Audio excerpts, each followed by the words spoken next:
Hello, hello. How's everybody doing this afternoon? This nighttime fun shenanigans. I'm Bill T. I'm your host today with Paint Minis Live. We've got a some special stuff going on tonight. We're gonna be priming up the Dungeon Minister's Horde of the Damned, or I guess that's kind of what I'm calling it because it sounds cool. But yeah, we're gonna be doing that up tonight. I'm excited to do it. Finally got my my other airbrush working. If you couldn't recall, the I usually paint with this guy, some premium Chinesium $40 airbrush. I think it's maybe a copy of like some type of Iwata airbrush, but I got this one for cheap, and it's great for priming. And I haven't been able to prime it until I was able to fix it. Prime anything. I mean, until I was able to fix it. So now that we've got it fixed, I can go ahead and prime these guys. Also, in other news, my life has kind of gone a little downhill due to a game called Baldur's Gate. So I might have been playing a lot of that over the break while I was kind of prepping here for season 2. And I'll give you a sneak peek a little later on for the theme song that we're going to be using for season 2, which you guys voted on and wanted to do some stuff. I think it was funk was a big one. But hello to the Dungeon Minister, and hello to Sissy, or Sapphire, as she likes to be known out there on the internet world. But yeah, hi everybody. How you doing? I've got just a couple extra things I've got to set up before we get going here, namely just the airlines so that we can do priming tonight. Let me get you down in the spray booth here so you can see what we're working with, because we kind of do have a straight up horde going on down in there. So let me just boop, and we're gonna get the legs on this guy all situated. How's everybody doing tonight? It's good to see you guys after kind of this little hiatus that has been taken here on PML. There we go, looking good. We have, as you can see, quite a few skeletons to paint up. It's definitely an army that we're gonna get through. I did, if you notice, the bases are kind of this weird brown color. I laser cut those on my laser cutter, which was pretty awesome, and I'm kind of pumped about that because now you can kind of like put them in little formations and whatnot. I'm super excited for the Dungeon Minister to get his hands on these guys when they're done. Yeah, definitely. I'm looking forward to that long weekend as well. Just some time to chill out and relax a little bit after a stressful run up to the holiday here. I work in primarily the delivery industry and food service industries, so trying to get everything to the restaurants that they need, their paper plates, their napkins, their towels, whatever that they need for their to serve their customers. It was pretty hectic, but I made it through it, and I'm happy to be off of work for a little bit. Do you have any good plans for the long weekend there, Sapphire?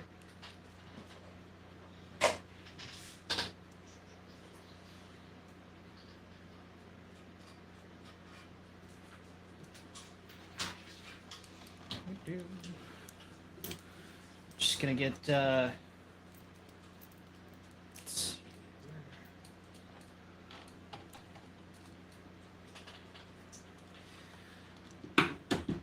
getting my the airline set up for the airbrush here. I had it actually, I didn't realize this. I thought I had it all set up prior to starting the stream here, but there's two types of hoses that I use for the two different airbrushes, and I had the wrong one on there. What do you know? I think there's probably quite a few folks who are going to be taking it easy, just soaking up the the extra time with their families and the ability to do their hobbies and so on and so forth. I'm sure there's a lot of folks out there sitting in that boat, and it's a kind of a nice one to be in, I tell you what. I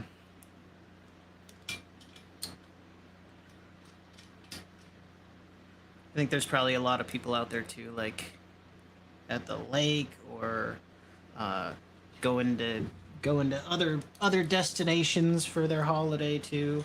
Anybody got any travel plans? Not sure.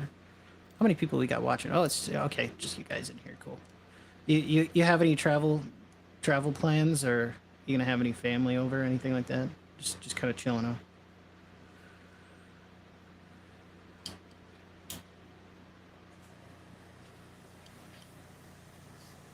All right.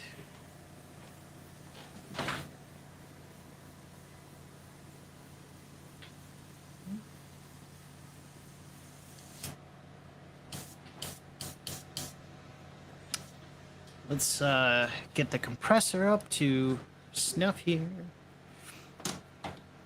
Sticking around home sounds like a good old plan. A staycation, if you will. All right, gotcha. I'm gonna toss on some tunes as we get geared up. As always, I'm gonna be using Monument Hobbies Primer here. Going to be using my favorite from their primer line. We're going to be using dark neutral gray from Monument to paint up these skeletons.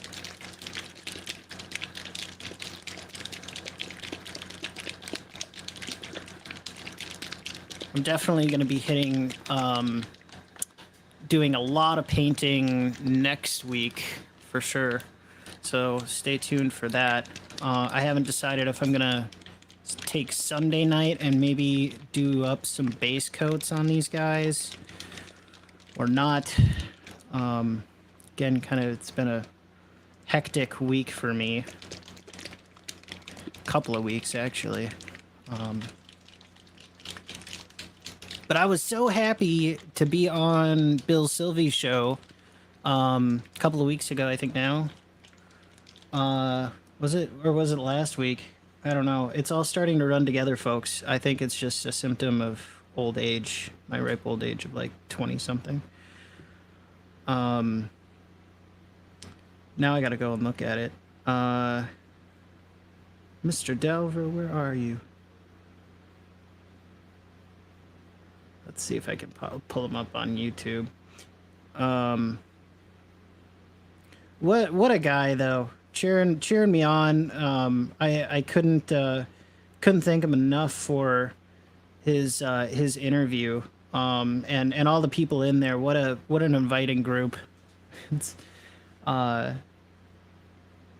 yeah, just about that. 8 days ago, it looked like I was on there. That seems like 3 weeks to me.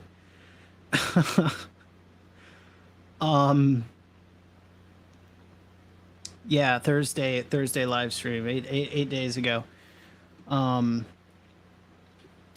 But yeah, it was that was a heck of a lot of fun. He made it into something really fun and interesting, and I had such a blast out on there. And I had some people come out of the woodwork in my life too that came and watched it.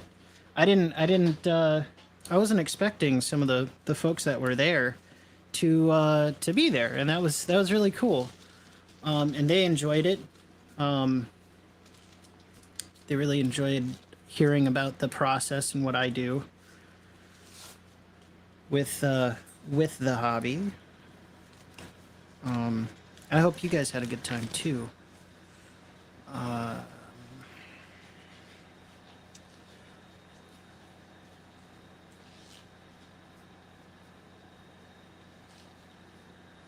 Yeah. Are you talking about the little mini, like the little diorama that he's got set up going over there? Every show it's a little different, isn't it? Or maybe it's like every week he resets it. I'm not sure.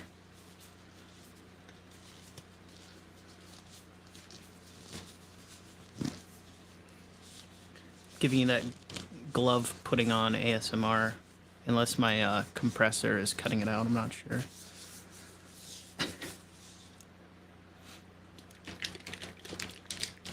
I also had a family member too who's into a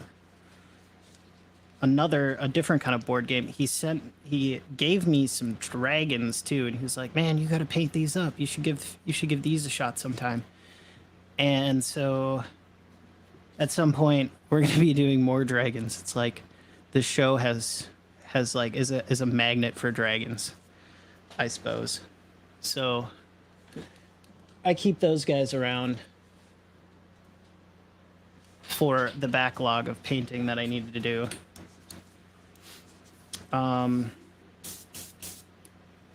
Oop, sorry. It looks like the compressor is up to pressure. Let's grab our airbrush thinner. And our flow improver. So I'm just to thin this out a little bit, I'm using Vallejo's airbrush thinner. And as you've always seen before, a bottle of flow improver is like my right-hand man. Mondays are new scenes over on the Dungeon Delver. There you go. I have not checked in with him as much as I'd like to, but I am definitely going to have to see what he's got going now.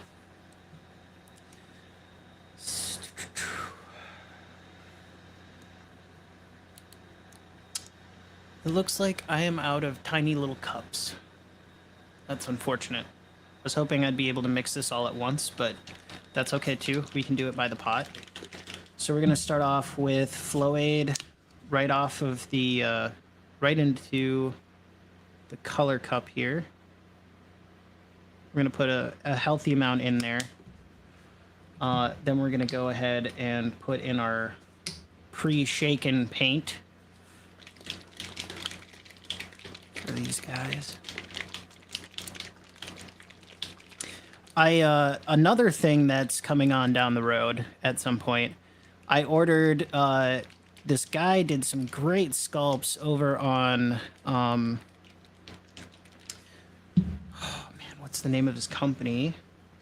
Give me 2 seconds while my ill-prepared self brings up the actual name of the company that I ordered this from, because he did an amazing job 3D sculpting this this model.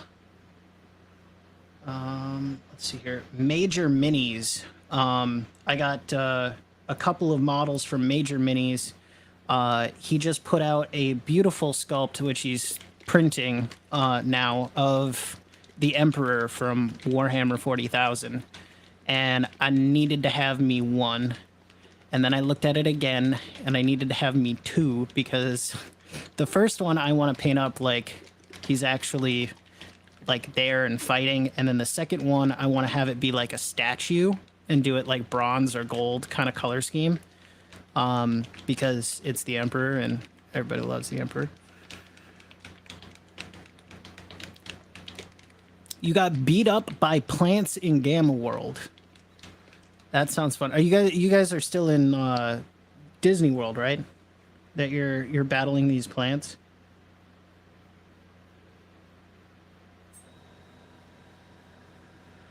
So I'm thinking I'm gonna need a heavy dose of primer for this. So we're gonna really fill that color cup up with primer here. Then we're gonna take our airbrush thinner, and I'm gonna pour a pretty healthy amount of that in there. I'm not usually one for using thinner because it cuts down the working time, but I'm not really worried about the working time too much. I'm gonna sauce even more Flow Aid in that bad boy, because thinner is already really viscous. I'm just gonna grab an old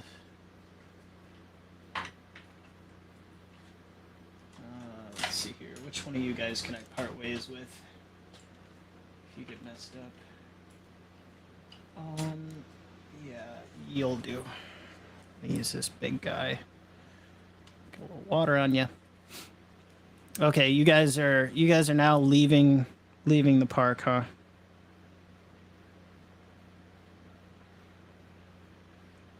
As I still thought that was a pretty fun setting to do a role playing game in, though. I'm not gonna lie, that was pretty cool. So if you can see, kind of on the paper, I'll kind of pan down a little bit. I just took this brush and I'm mixing it in, trying to find the viscosity of this. And I can kind of tell as I pull the paint off the brush that this is kind of the right consistency. It's hard to tell.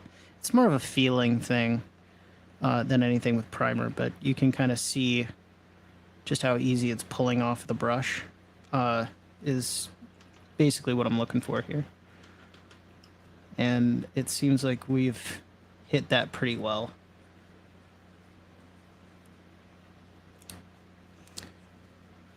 Going to Atlanta. All right. I think for my own sanity here, we're actually going to go ahead and use the color cap. Once I follow my own rules and give it the bubbly.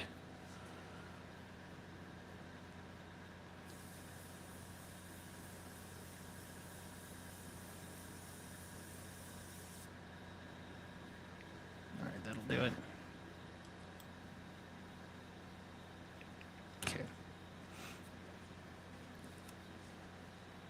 Well, that sounds like fun. You guys are going to have a great time, I know it. Judging by watching the other role-playing game streams over on Bill's channel, it's going to be a heck of a lot of fun. That's for sure. Although I did like the robots or whatever in Disney World kind of coming out and attacking you guys. I thought that was hilarious. Whenever shenanigans like that had happened.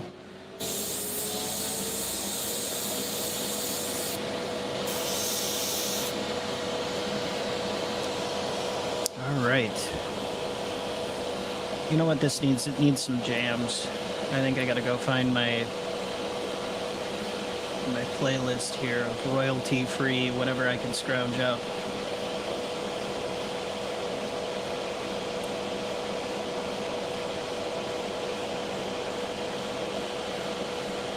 Let's see here.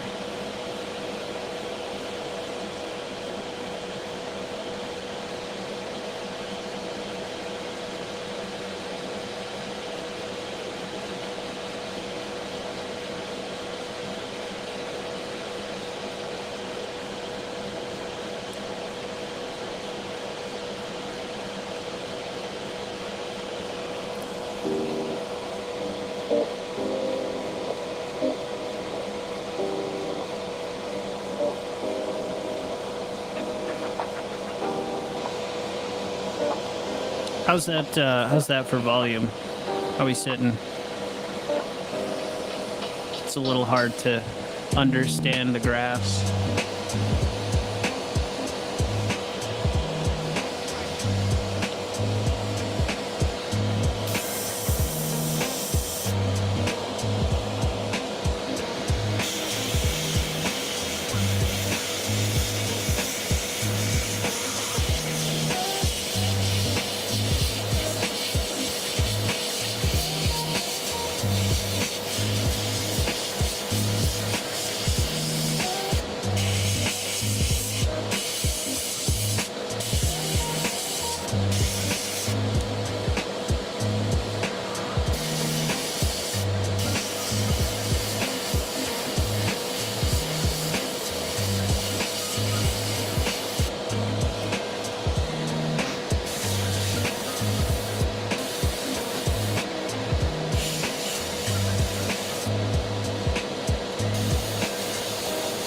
I do appreciate you guys coming out to keep me company.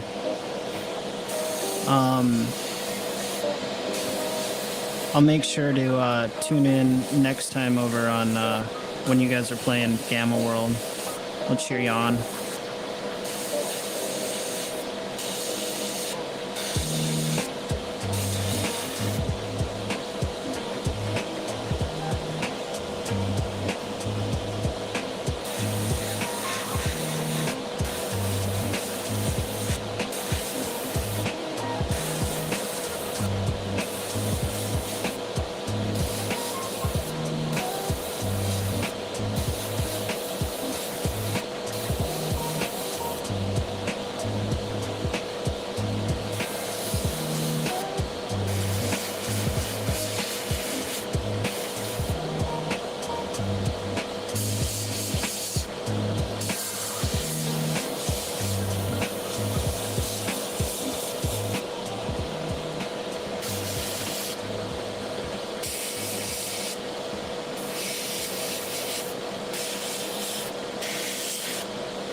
So I have some ideas for doing up the bases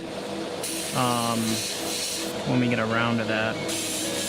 Just gonna set you down to dry. But I have some ideas for the bases that I want to do. Make these guys really stand out at some point.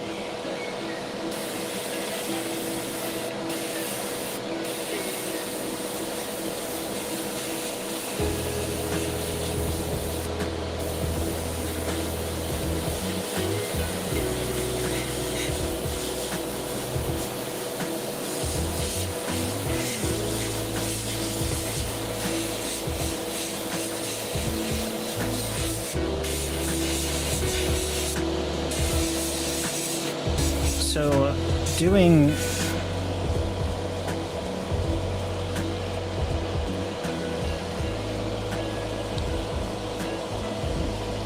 Tuesday AD&D, Wednesday sounds like Kyle be kicking off Conflict. Oh, nice. I really like his conflict system. I think I've said it before, but I'll say it again. Kyle Schwant's conflict system, everybody. It's a hoot. It's real cool if you're into anything kind of more military-esque. He's got you covered. He's over on Drive Through RPG if you're interested. I picked up myself a copy because it's just too cool. He's working on an expansion for like vehicles and tanks and stuff, which I'm eagerly awaiting to see that too. But his rule system is quite cool. So check him out.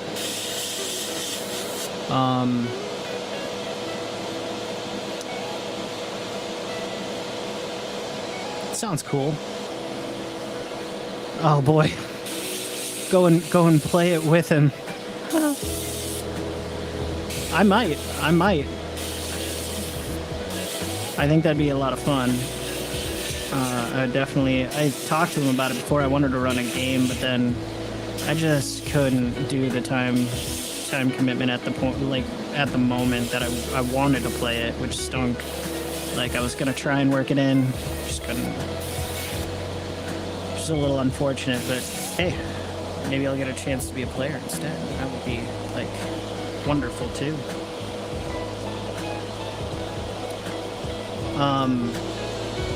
Are you so you're planning on are you planning then on playing too, Sapphire? Oh, doing it out of frame, Billy. Bring it back on in frame.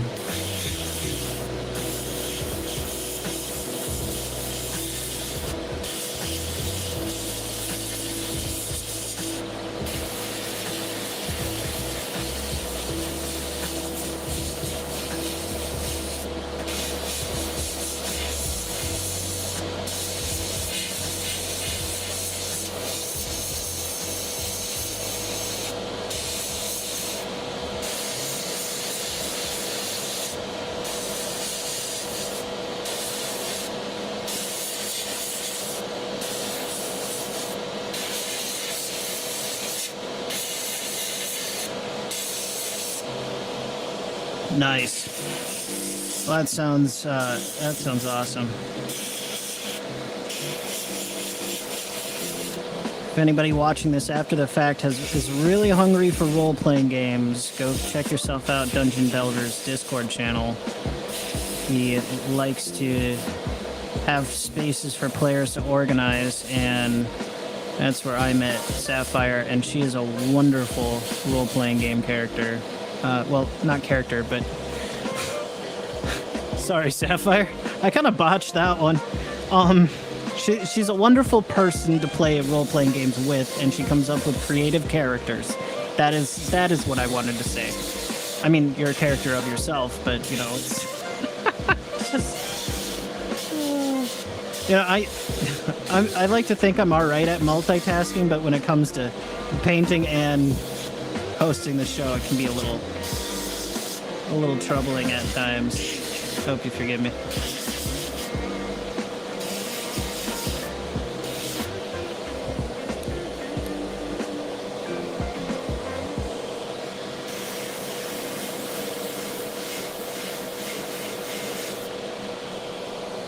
Well, that reminds me, did I hit you guys from below? I did not.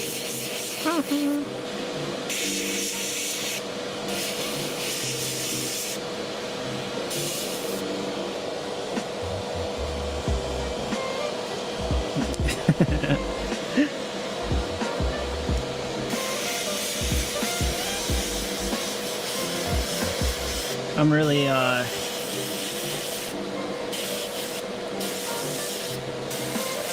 really excited to share with you guys what we got cooking for Season 2. I don't think I'll have it all done in time, but I did get some wonderful pictures done by a photographer friend of ours who is just kind of starting out and branching into doing it for money, which is awesome. She's really good at photography, but she came over, took some professional pictures, and I'm gonna figure out how to edit that into a video to have a legitimate introduction. Maybe later on I'll share with you guys the theme song that I wrote for it. But I do a little bit of music production as another hobby. Also, if the music's getting too loud, let me know. I might actually just turn that down a little bit right now. There we go.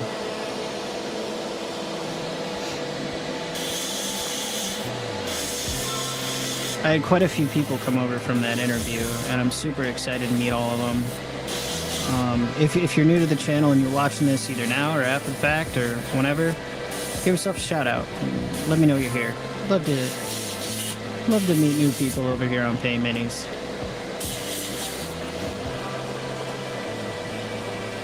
You got some wings now in Gamma World, huh? Some wings. Very nice.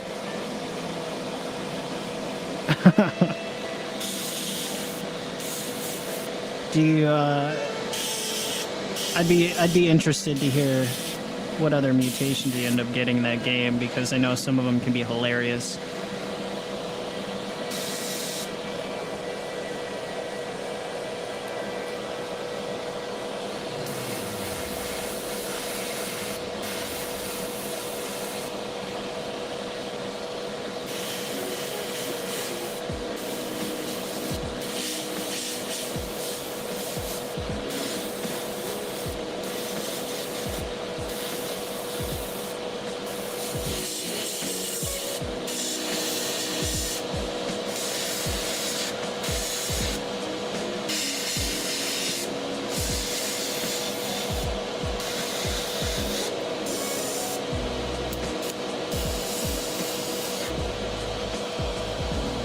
Let's see how we're doing on paint here. Well, we're still doing just fine on paint.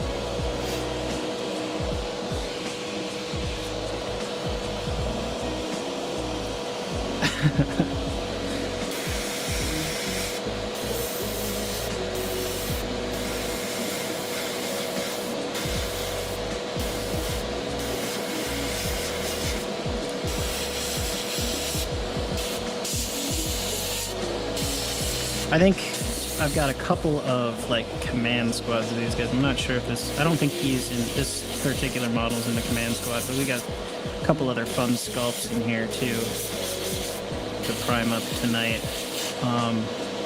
This guy's gonna take me a minute though, since he has so many raggly daggly doodads going on.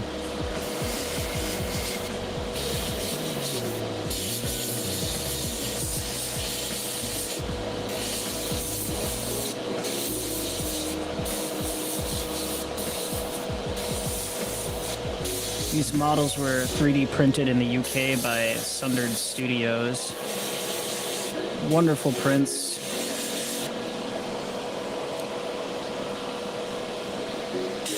Do you still have, what is it, 4007 or something like that? In your character bag there, Sapphire? The crazy death robot? Or...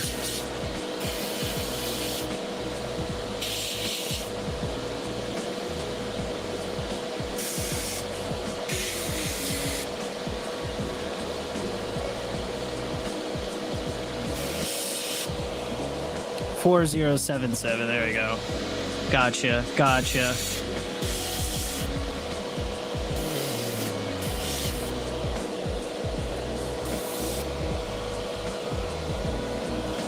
Yeah, here's one of the command squad sculpts with the little trumpet. Probably show up a little better when I'm done priming them, but all these guys with their little hangly doodads, gotta make sure you get them from all angles with the airbrush.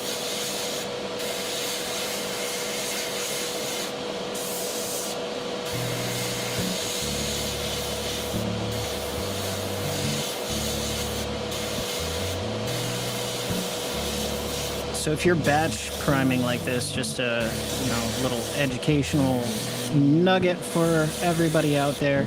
If you're batch priming like this, just make sure you have quite a bit of primer ready. If you do this with like a rattle can or something, I suggest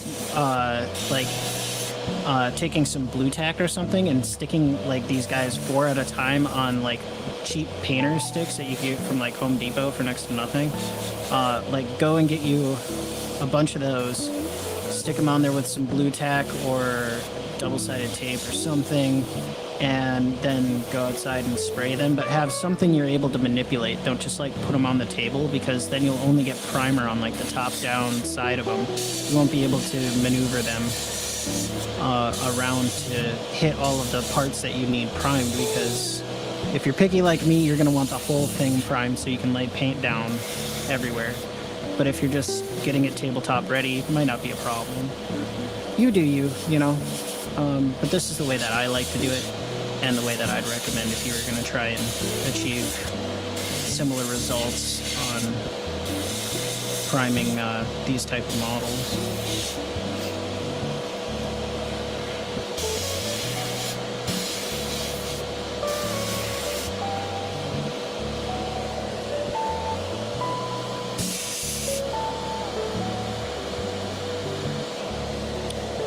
We are looking good, friends. We're looking good. We're trucking away on these skeletons. We are.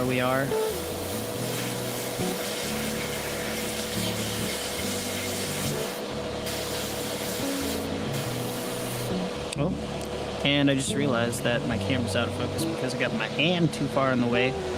We're gonna bring you in here a little further. Does paint act differently on different model types? That's a really good question. Paint does act a little different, in my opinion, on some kinds of models, namely like, no, it wouldn't act very differently on the material. It acts differently on the primer you put down, if that makes any sense to you. So, like, whatever primer that these Nulzers minis that are made out of, like, that they prime, like, from the factory for, Dungeons and Dragons, the same kind of minis that I painted up for Kyle over on the Dungeon Delver. I believe he's the co-host over there.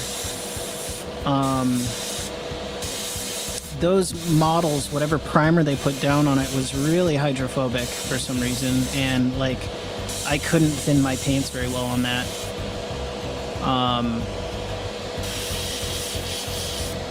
So it just kind of depends on the type of primer that you're using. I guess in my brain that was kind of a different model material, but it wasn't. It's actually just a primer that they put down on it. I've got an example right over here. This is that Nulzer's material. Like Nulzer's primer is this white stuff or whatever the sorry, Nulzer's is the line, but then there's the primer that they put over this, and it's this white stuff right here, and then the silver is kind of what I've painted over it. But for some reason, if you're not using an airbrush, if you're using like a standard brush, it just wicks right off really fast, which is kind of strange. But otherwise, no, like metal models will behave the same way if you're painting them as plastic, but it's really important what kind of primer you pick to put down on it. and to know what your primer does when you paint over it, which is why I've stuck with Monuments primer for so long. It's just because I know what it does, what it doesn't like to do. Paints are like, you know, like pets or furry animals that you interact with and find companionship with. They, you have to get to know them and what they like and what they don't like over time. It's just a kind of a practice thing.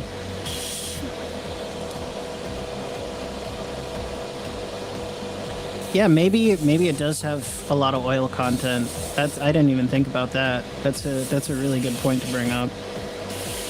A lot of them have various different recipes that they use for primers. I'm not sure exactly what's in it.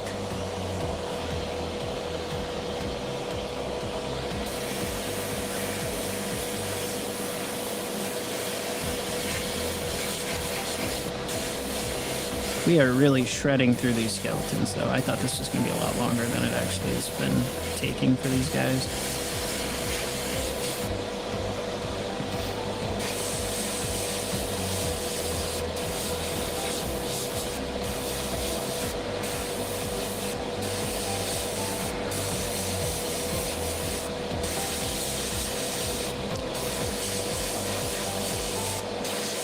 Unfortunately, I'm not going to be able to get any much. I'm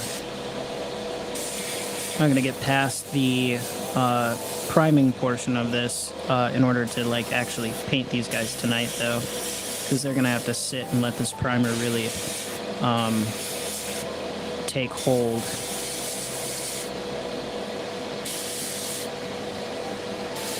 And let the acrylic binder inside of it do its work and make that coating that we need in order for the paint to grasp.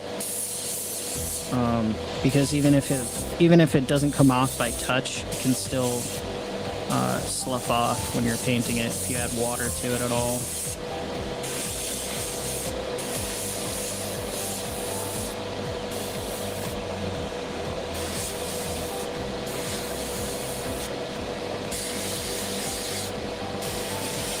Did anybody else catch the giant moon the other night? Well, what was it? Yeah, like, was it Friday, Thursday or Friday night? I'm not sure. That moon was huge. Usually you gotta kind of squint to see the man on the moon and his little face, but I was out there watching it the other night, and I thought that was really cool.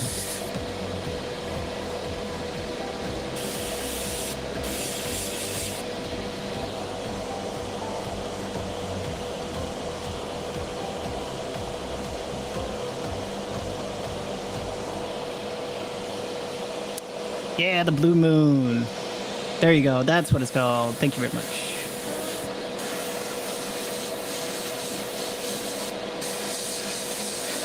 I thought that was really awesome to see.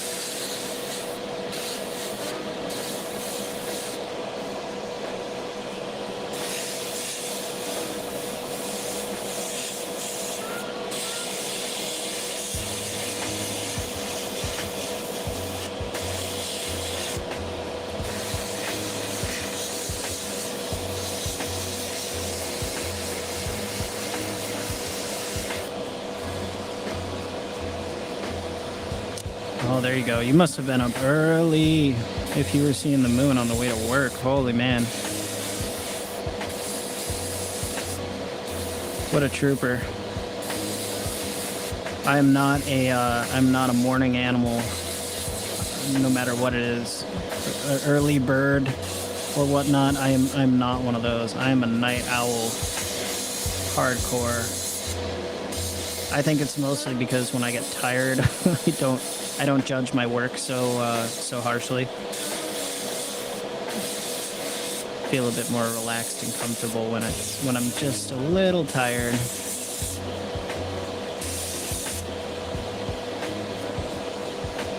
Holy man, yeah, 6 a.m.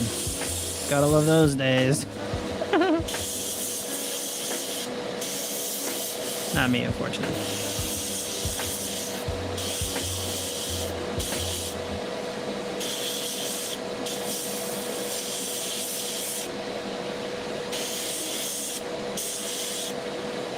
Just making sure this guy's covered.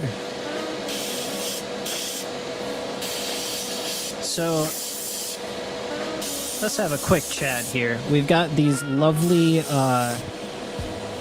skeletons that we've got for Dungeon Minister, and it always helps to have a plan prior to painting. It's one of my big things. Make a plan, execute it. I'm thinking that these skeleton boys, they need to be creepy, like really creepy.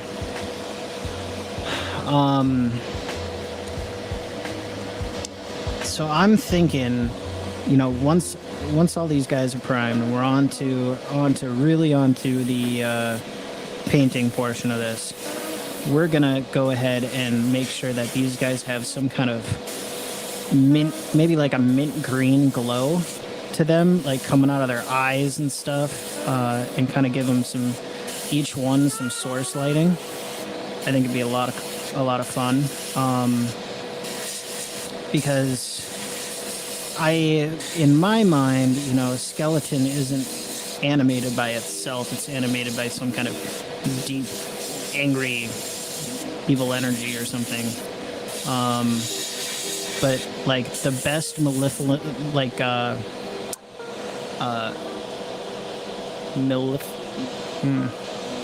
a hard word. The most malcontent of energies are usually like a color you wouldn't expect.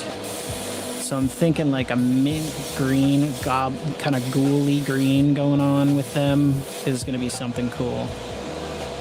Oh, do they pop under a black light? Oh, wow. Okay, no, but now you're going to send me on a trip to Amazon, because now I want to have their eyes light up if they're under a black light. I think that would be creepy. That would be really good. I love that idea. Thank you, Sapphire, for that one. Man, that would be really cool if you see their eyes glow in the black light. Oh, I know Dungeon Minister does, you know, his family time game reviews and whatnot, and I can't wait to hear what would happen with that. But I think we've got to execute on that one, and really make them glow. I'd have to find like a little flashlight or something to send them, like a ultraviolet flashlight, but that would be pretty dope, my personal opinion.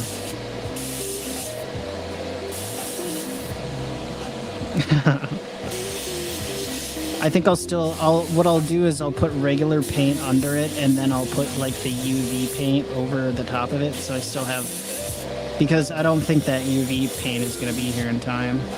It might be, you know, I don't know how they do it over at Amazon, whether they just have a team of wizards that they starve to death or something, and they just get it there next day. But if it's something like that, we might be able to just pull it all off in one go.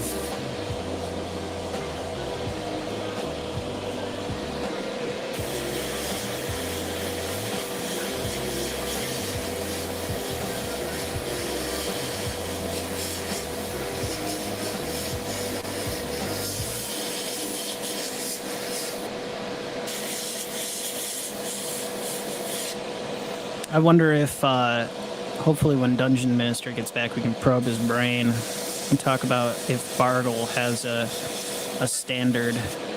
I'm not sure if he's planning on using these with his narrative guy, Bargle, the evildoer.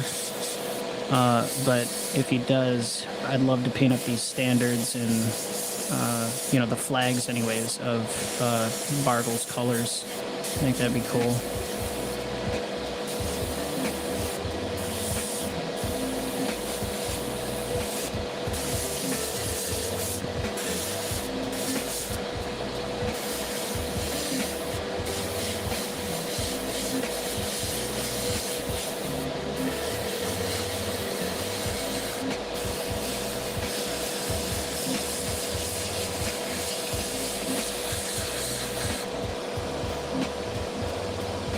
Prime, Optimus Prime. All right.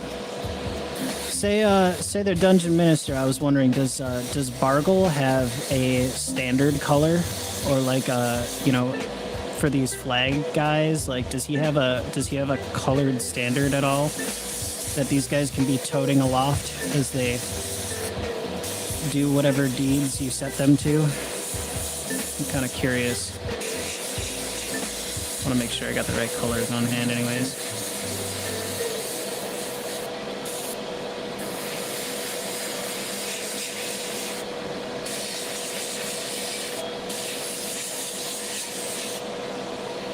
I'm not sure if that's something you thought out yet or not, but if you do have an idea of what color you'd like their flags to be, let me know.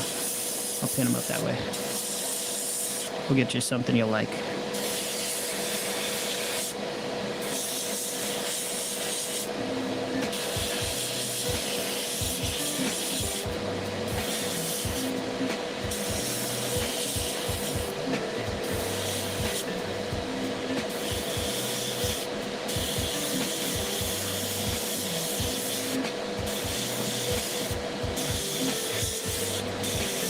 Also, we've decided that we're gonna have to paint their eyes and stuff so that it glows, you know, with like a UV light. We're gonna do some UV paints on their eyes and whatnot. We're gonna make these guys the most ghouliest skeleton warriors you've ever seen. Blood red, black. Okay, all right, I can do either of those. We can do black standards or blood red too.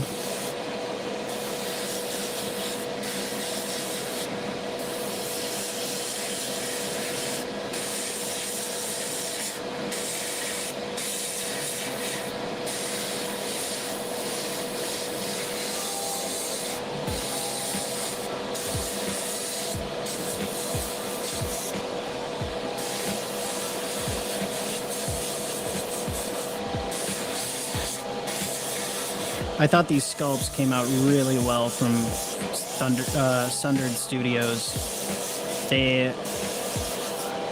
I barely had to trim them. I think I had one little piece of trim that they hadn't caught themselves off the whole thing. I did pay a pretty premium price to have them print it and do it, but I don't think I would have. I think it was money well spent, just because I am not so practiced with my own 3D printer yet. So I'm really impressed with them, and if anybody's looking for somebody to get some models printed from, Sundered Studios in the UK, especially if you're in Europe, but if you're in the States, it's a little pricey for the shipping, but they do a great job.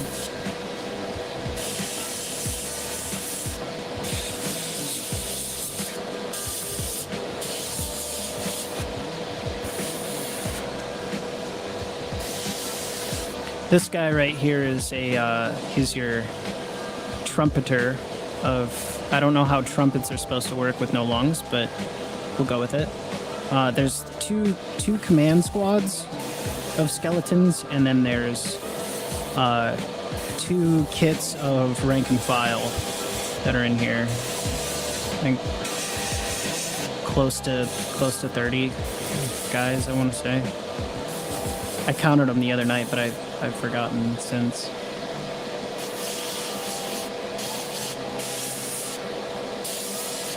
I put a little C on the ones that have that are the command squad prior to painting them up, just in case I forgot.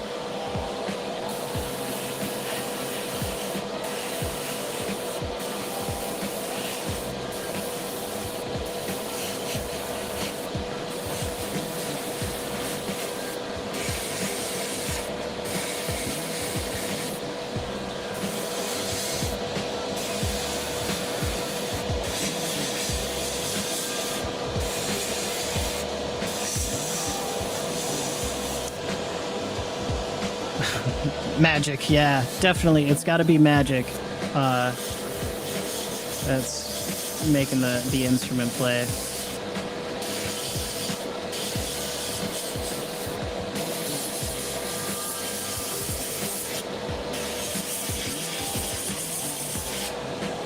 Hope you guys are having a great night out there.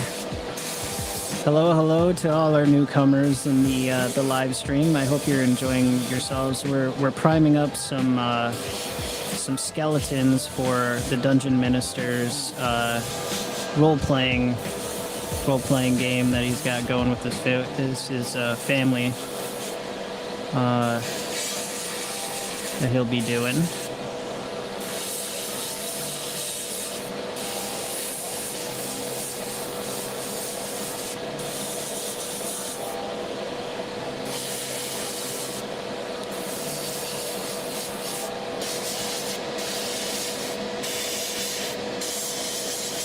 All right, we're definitely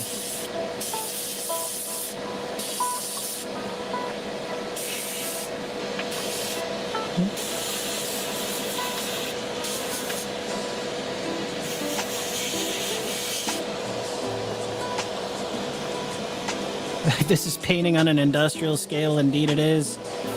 Batch priming, painting models is a wonderful pastime for the nerds of the world, and I sure am one that loves to partake in it. Massive armies on the board look really cool. All right, awesome. You had a fun time at the local game store. Oh, that stinks, man. Yeah, I remember back when I was really playing 40K. I mean, I haven't played 40K in a little while yet, just because I moved to a different city and haven't really found that total home game store yet. But when I was playing 40K, let me tell you, we would go to like 11 o'clock. And the game store would be like, all right, you guys gonna leave yet? And we would want to keep playing. Eventually it got to the point where the store manager was like, you know what, I trust these like 3 people out of all of you hooligans, and if they're around, I'm gonna give them a key, and they can deposit the key in the box or whatever that has a code that only I know, and then lock the key in the box, and you guys can just stay as late as you want. Just don't touch anything. Which we did. There were some games that ran till like 4 in the morning on a Friday night. It was insane. Giant apocalyptic games happening on these tabletops. And we'd have spectators that would watch for like 3 hours or something, but massive armies on the tabletops. It's one of those fond memories I have of nerding out in my life.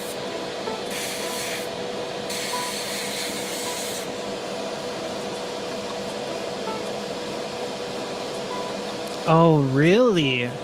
That's interesting. I've never heard of a place having a table fee. Wow. Okay. All right. Well, I've heard of places having a room fee, but never like a table fee where you couldn't just be at the shop playing the game. That's news. Is that common? Like, is...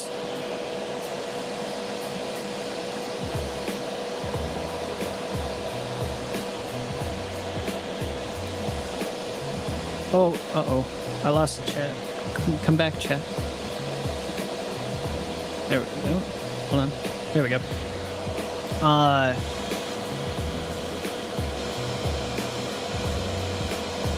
Yeah, that's really strange. Oh, it's also a bar. Oh, okay. All right.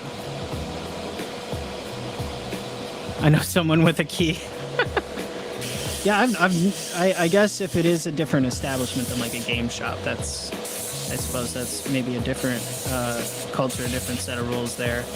I just have never seen table charges before. And yeah, Sarah, that was the place that we built the terrain table for. Rogue Robot in Duluth, Minnesota was where we dropped that off at. And Sarah, when we first started dating, I was working on this massive terrain table that I called Valhalla, where it was it had there was a mountain in the center that was really large, made out of plaster and held up with packed in newspaper and such, whatever I could fit in there, foam. And then I did plaster over it, and I did all of the like flogging, and we did waterworks on it. It had a little waterfall to it, and I did up that terrain table as a thank you to the gaming group that I had really bonded with, so that they could have another really cool table. And I went to check on it earlier this year after years and years of not knowing where it went, and apparently it ended up at a different game shop, which eventually got sold, and all of the terrain was sold to a private seller or private buyer. So whoever's got my giant terrain table from Dungeon's End in West Duluth when they closed, I hope you're having a great time, because I poured out heart and soul into that thing, and so did Sarah, because she helped me with it too. It was like, what was that, like date number 3 or something? Was I asked you if you wanted to come and help me out with this terrain board?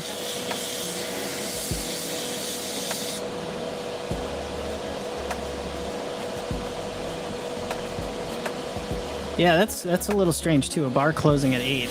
I think they may have lost a little business they could have captured if they stayed open a little longer.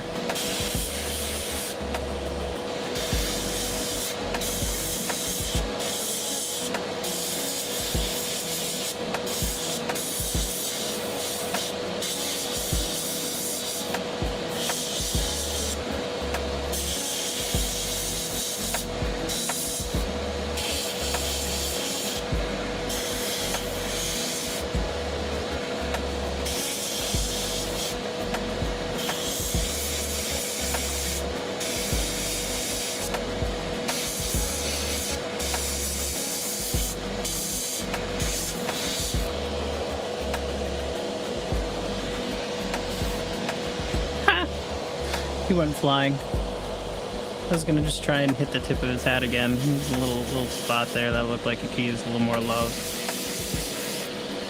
Alright. I actually did miss a couple parts.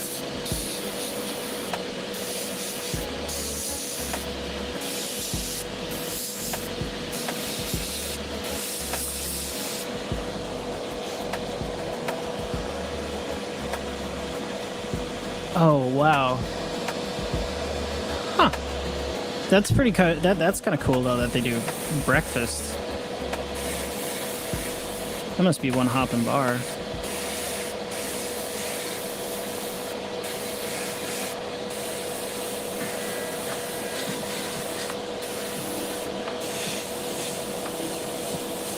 I'm not huge into the bar scene myself. Like, it's not a place that I frequently go. I mean, I enjoy the ambiance of a bar sometimes, but not really my type of hangout. But I think it would be really cool to have a lounge that served drinks and did games. You know, kind of your local family game store, except for a little bit more adult, or at least a portion of it is kind of, you know, bar and role-playing lounge or something. Thought that'd be kind of a cool idea. Sorry, I need to get in here with my other hand. My fingers are starting to cramp up though.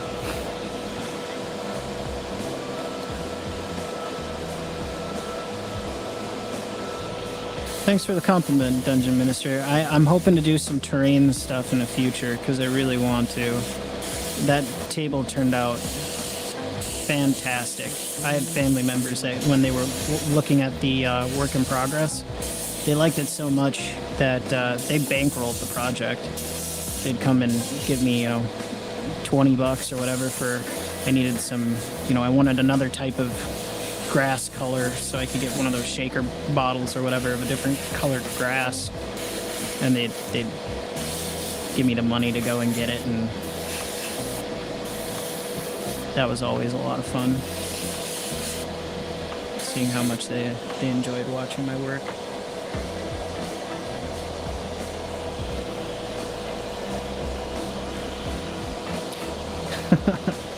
Conceptualize another table. Oh boy. I thought the dragon was a long project. This one's going to be a whole nother can of worms if I do another entire 4x8 gaming table with the terrain and whatnot.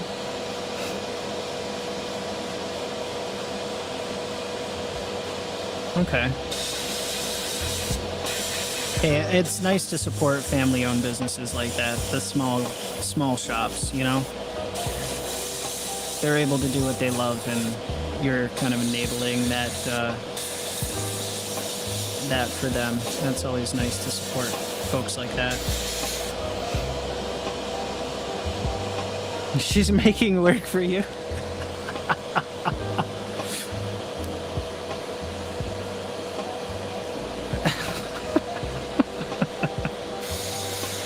Oh boy.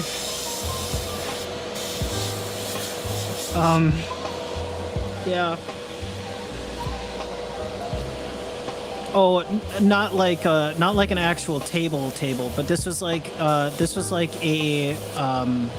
think of like a 4x8 sheet of plywood, and then over the top was laid insulation foam, which I carved and then put plaster over, and did basically what, you know, scale model railroaders do, you know, where you make like a town, and there was like a waterfall on there.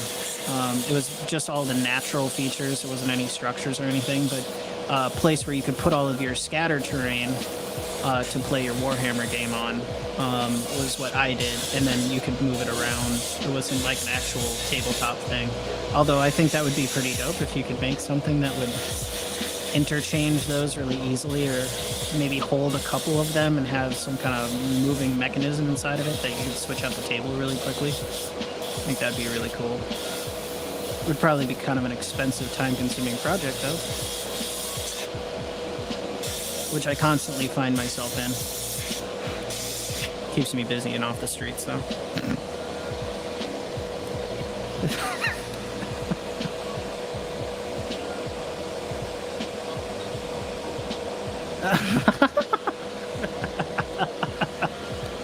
Oh, God. Oh. That's funny.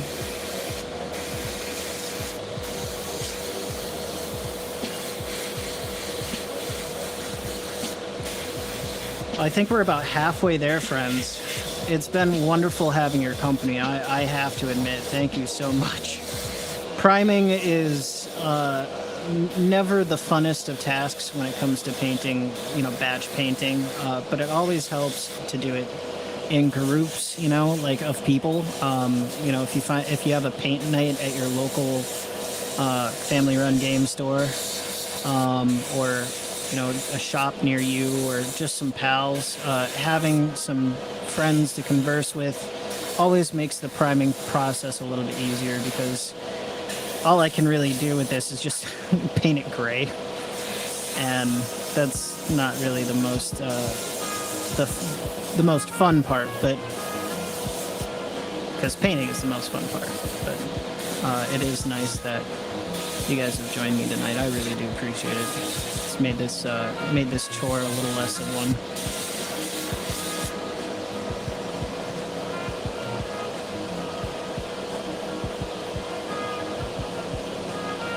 Oh, that's cool.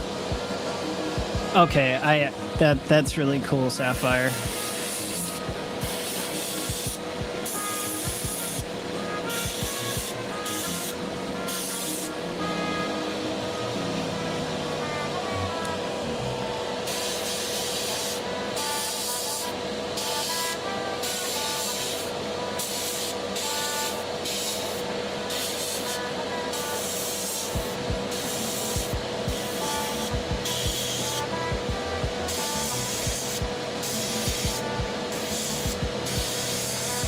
This gray primer also allows me to kind of skip some steps when I'm going to be working on these guys later on too, because then I don't need to put down a shadow color. It's just already on the model as the primer,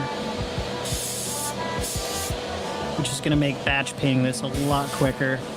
That's kind of the goal there, is to find little, not really shortcuts, but little ways to save yourself extra time.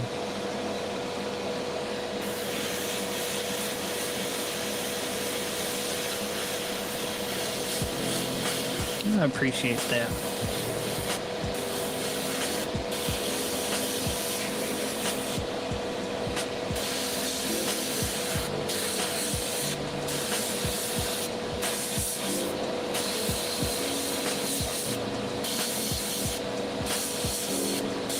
I've been having a lot of fun watching your most recent recap there, Dungeon Minister. It's been my go-to for a quick minute of entertainment and surprise during my busy week.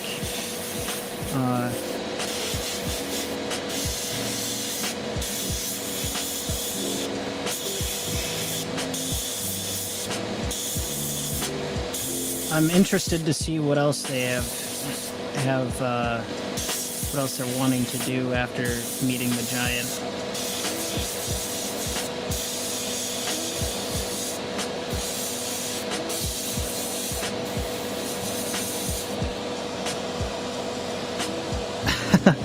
Yeah, this guy, he's got a big grin. He's got a big one.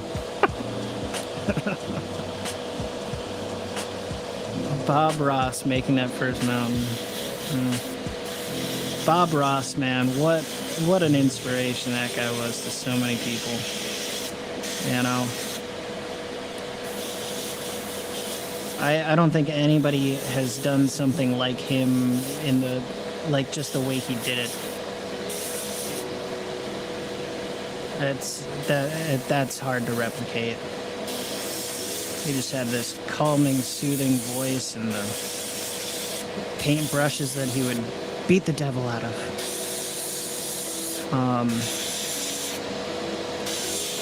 I think maybe now would be a good time. We could do a little preview for that, for the theme song I've been working on. If you guys would like to, I can play that for you here in a minute once we're done with Grinny Boy McGee over here.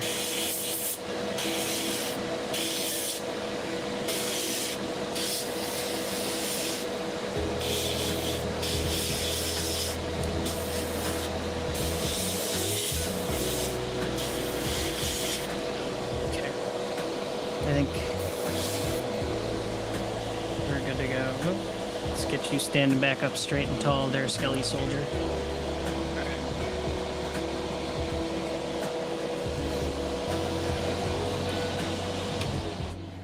There we go. Nice and quiet again. This splash here became a mountain. Yeah, right? Yeah. What a crazy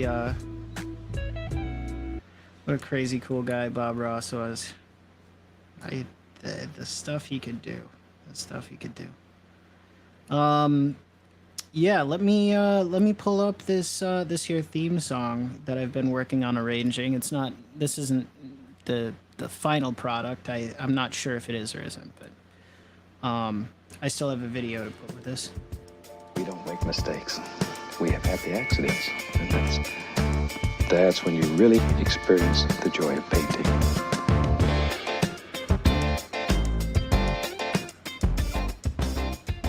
Welcome to Paint Minis Live. I'm your host, Bill T. I'm glad you stopped by to hang out with me. If you have friends that like painting minis, bring them on by too. The more the merrier. I want to give a special shout out to some friends of the show. It is I, the Dungeon Delver. It's RPG Grandma. I'm Father Aaron, the Dungeon Minister. Tonight we'll be painting some beautiful minis, so pull up a seat, kick off your shoes, and stay a while in the live chat with all the other PML live chat lounge cats. I hope you're ready for a wonderful show, because here we go.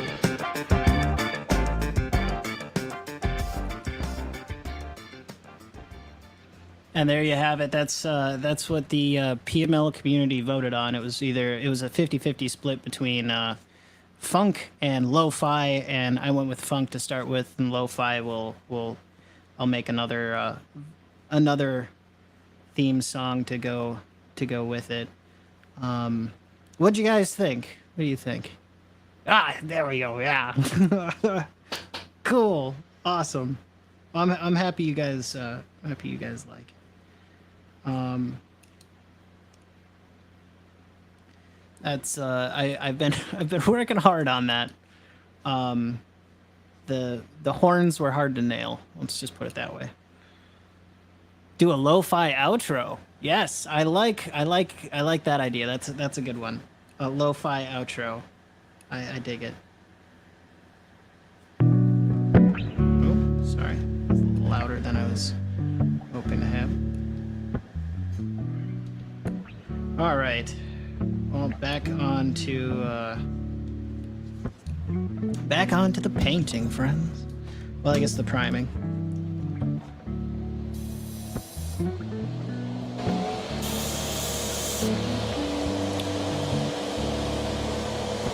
Oh yeah, it was the Bob Ross comments that I was like, these guys don't even know. They didn't even know. Oh, cool. You did some horns and hobgoblin helmets. By the way, good to see you, Cal. Hope you're doing well. So you're working on some goblins, huh? Or are they goblins, or is it just you did the horns on one type of mini and the hobgoblin helmets on? Well, I suppose hobgoblins. What you working on tonight? That's what I want to know. Thanks for stopping by the way.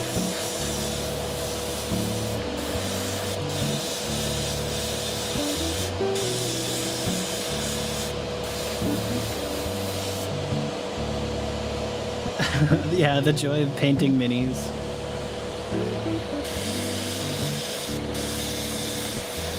Tonight I'm priming up some skeleton warrior guys for Dungeon Minister here in the chat for his Dungeons and Dragons game. We're just priming them up, getting them ready for paint.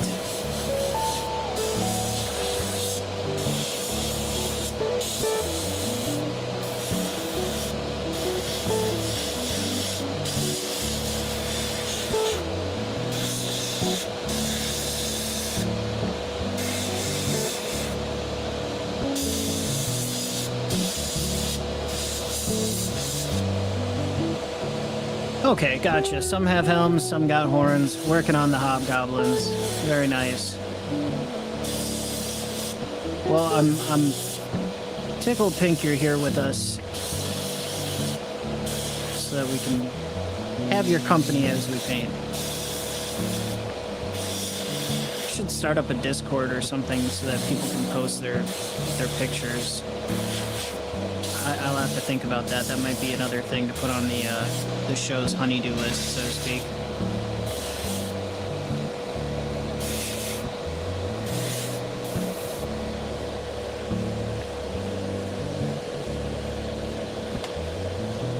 Warlord Games. Nice. Cool. Yeah, Dungeon Minister. I had to throw Bob Ross in there just because that dude's so iconic. I couldn't not do it.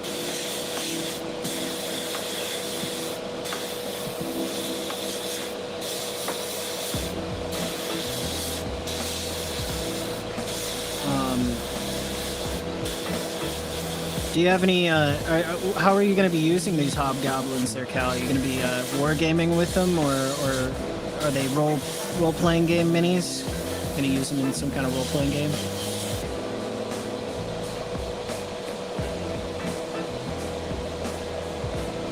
They look green.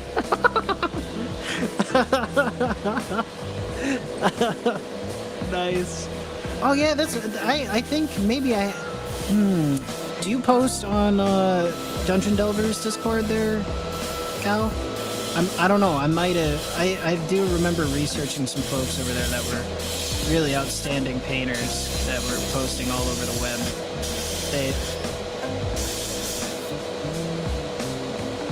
Okay, yeah, no, I probably have seen your work on there then. Awesome.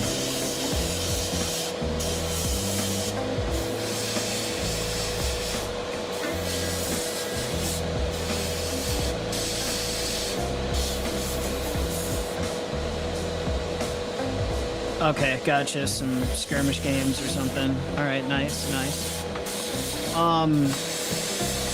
In the future here, I'm going to be working with a channel called Bo Paints Minis on a spider tank for that's going to proxy in as another model for his Adeptus Sororitas army, and I'm really excited to work with him. There are so many wonderful painters in our hobby, so many wonderful players too.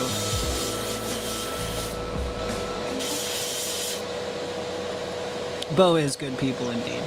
He just like doing what he does, and he just wants to game and have fun. I couldn't agree more.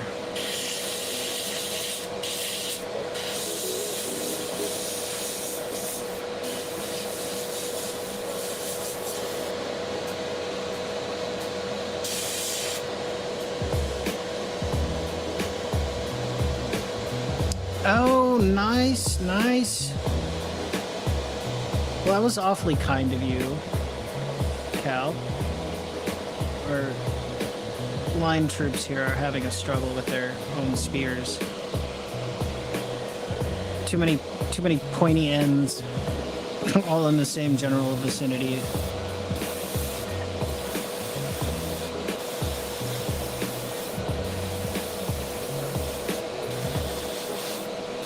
There's nothing like the gift of minis. Keeps on giving and giving and giving.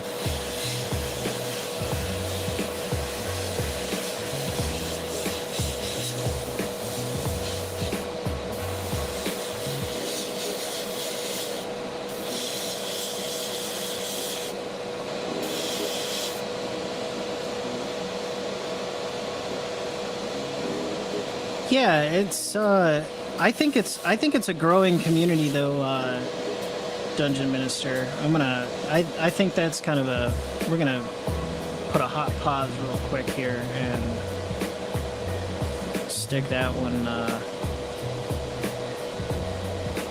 on the screen. Yeah, I have to admit, you know, kind of getting into this, it does kind of feel like a small world, but I have to say that I think it's growing rather rapidly. Like the mainstream of tabletop role-playing games is, I mean, I think mass adoption is getting pretty close here. It's a lot of people have heard about it that I wouldn't have thought had ever heard of Dungeons and Dragons, or even some smaller, you know, some other games, Pathfinder or whatever, you know. People are hearing about this, you know. I think it's kind of due to the success of probably that Baldur's Gate game and some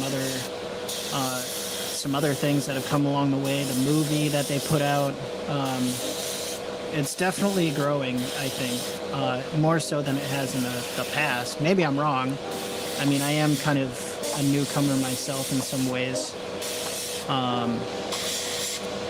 So correct me if I am. But it definitely feels like it's a growing community that's just keeps getting bigger and bigger.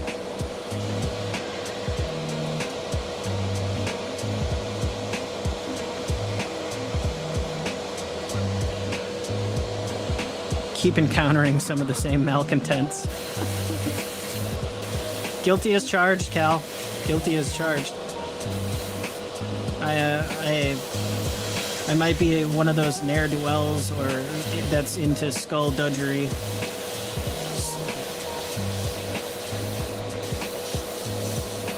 Running amok in the TTRPG community. And Warhammer sphere too. Oh! There's my guy! Todd, welcome back! My friend!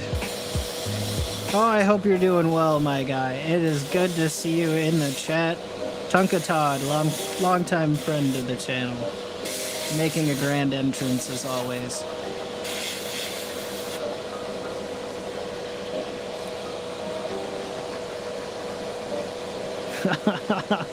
Right, we were just talking about malcontents and it walked through the door.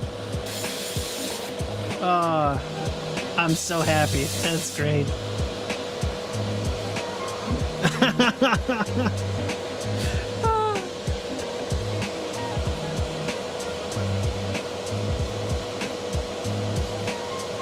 Yeah, grassroots games. I couldn't agree more. People want stuff from the heart. Todd, how you been? I hope you're doing all right, buddy. It is good to see you. Good to see you.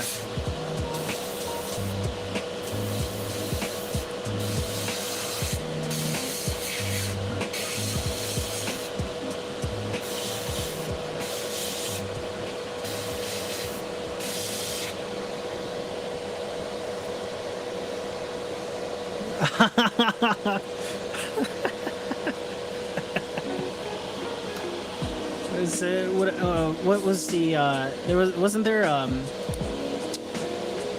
yeah, say malcontent 3 times in the mirror, turn the lights back on, and Todd will be standing right behind you. It's kind of unsettling the first couple of times, but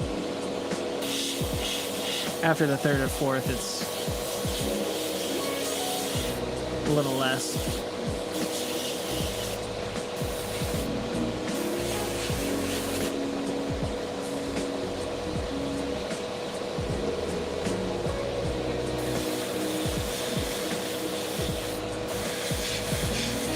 Is it hot there, man? Like, I have a feeling there. Yeah, Todd, is it hot there? Because I've been hearing strange stuff, like Arizona's at like 120 degrees or something.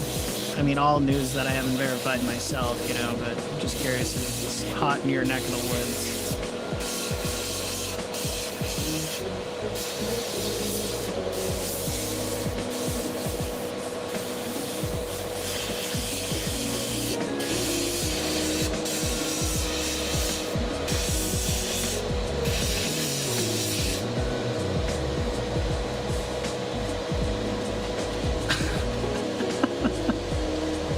Hey, how you doing, Cheeseburger?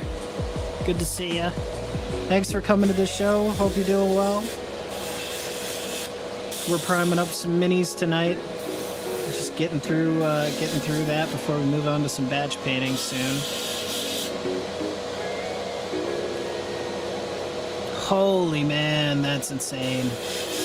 That is crazy. Stay hydrated out there, my friend. Stay hydrated out there.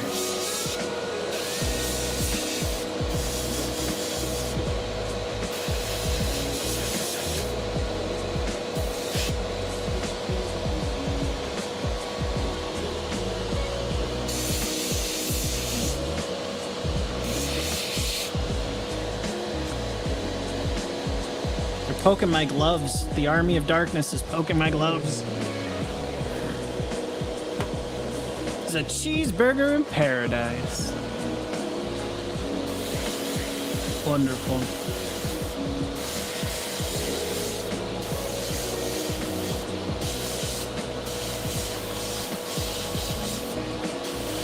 Well,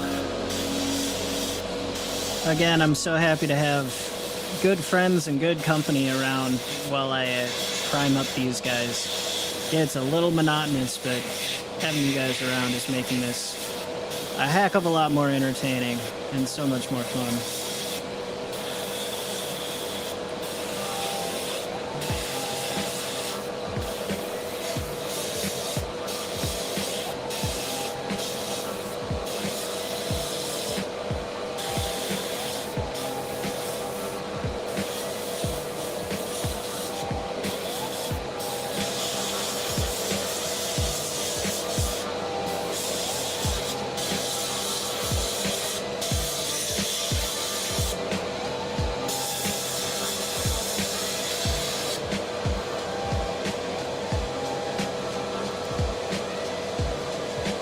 Yeah, that's true. I've kind of been putting off the lawn a little too long there myself, Todd. Oh my God, is that the hot?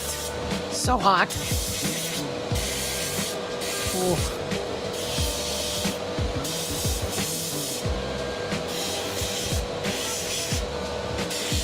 I mean, we're lucky up here. We've got, you know, some of nature's AC coming off of Canada.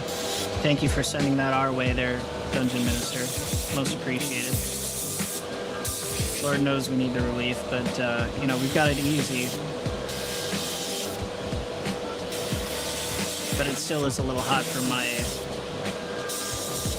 northern Minnesota boy liking. Oh, 67. You lucky son of a gun. That's beautiful weather.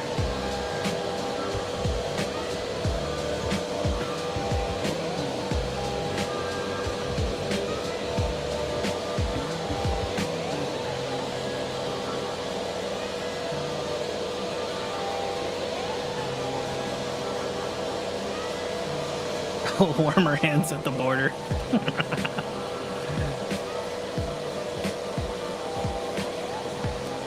Yeah. How's the Raptor Pack doing there, Todd? I hope all little pooches are doing good.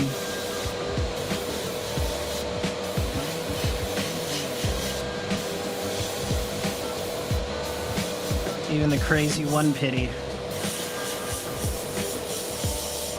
PD, sorry.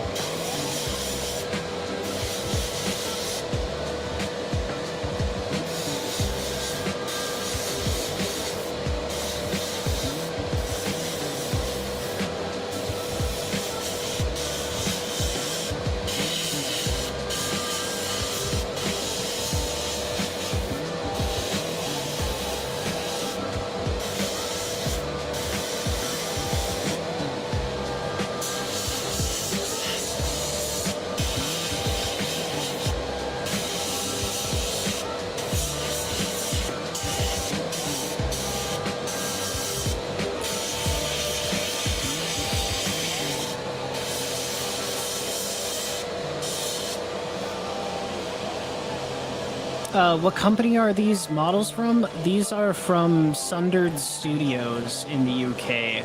That's where I got these guys from. Maybe next time I'll put a direct link in the bio to them.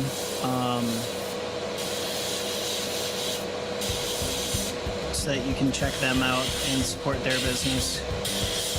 But they're wonderfully like really good quality 3D printed models that this company does. Very nice prints. And very well cleaned too, I might add.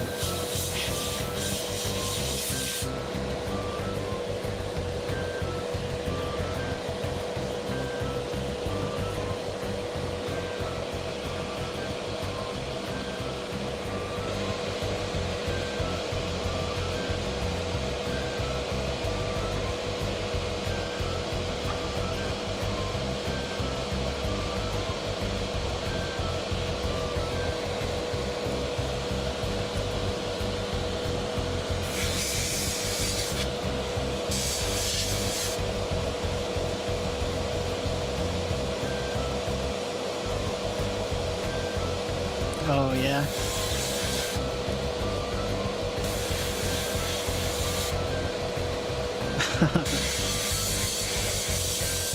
I can totally understand having enough minis for the pile of shame.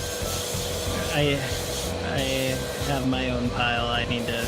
That's kind of why I started this channel, is motivation to work through my own pile of shame.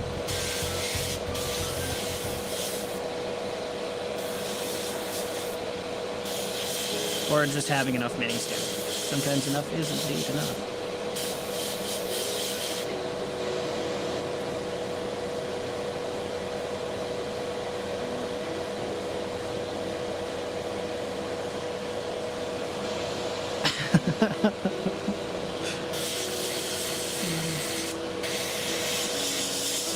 Well, you're more than welcome to paint with me and tell me all about what you're up to.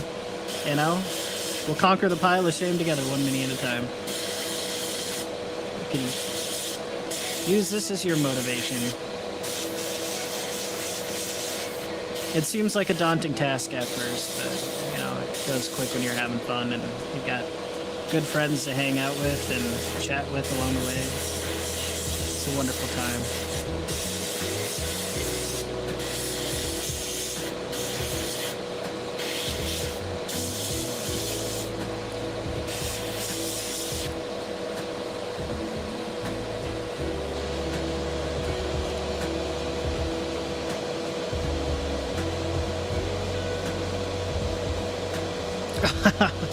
Right, yeah, I know. There, it is and it isn't at the same time. I am sure that, you know, these projects are kind of a, you know, giving back to the community and the people that have helped get this channel off its feet. This first couple of projects, but then I'm gonna do some fun things for me. I've got an entire I've got 4 or 5 knights, Imperial Knights that I have to paint up. They're like giant robots that I have to paint up. I know my buddy Jack wants to do some Warhammer stuff, so I'm sure I'll end up doing some Space Marines that have been on the back burner.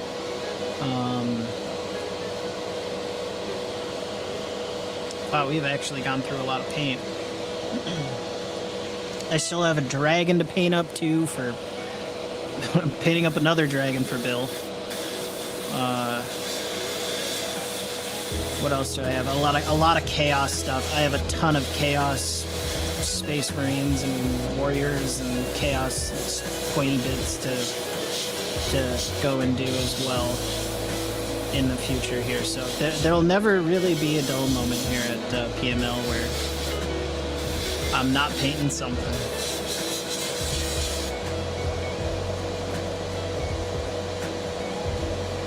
Six are almost done. Well, keep at it. That's good. You're making good time.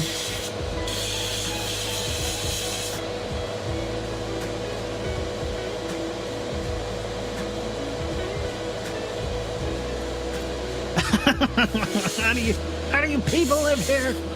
We're a hardy people, us Midwesterners, isn't that right, Sapphire? We're a hardy people.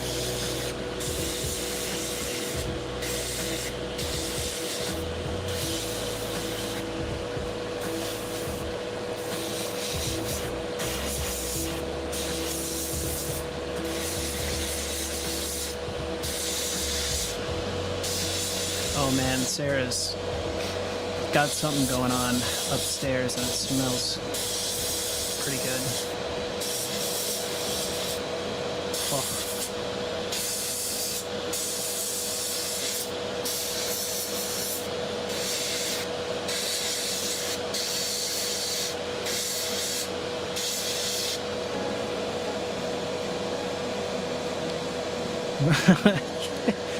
Well, I mean that depends. You know, we have there's winter, and then there's summer, and then you have tourist season, and then construction season, and then you're right back to winter again.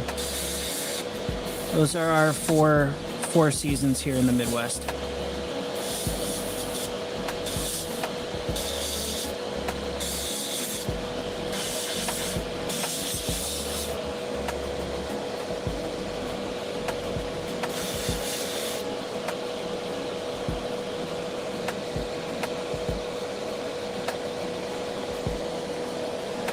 Winter and road construction, yeah. Collecting since 1977. White box D&D and Fellowship of the Rings minis and ring wraiths. Okay, ring wraiths would be really cool. I'd love to try painting a ring wraith. It'd be a lot of black, but I'm sure you could kind of do some grays and whites, kind of grayscale a ring wraith and make it really pop. But I think ring wraith would be, that's on my list. Minis to Paint Before I Die by Bill T. That's going to be my memoir.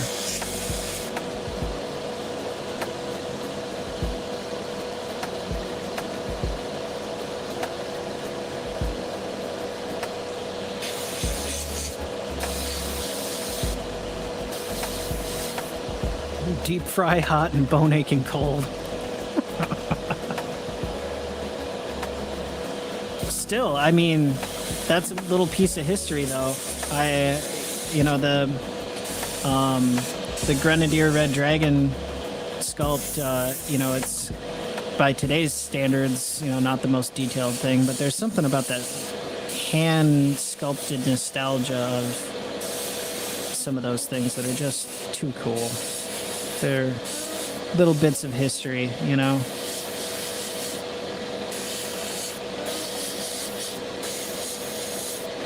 Although I have seen some sculpts that are just downright ugly. Orc cheerleaders from Blood Bowl are like basically nude studies in orc anatomy. And they look really hideous too, which I suppose is the point.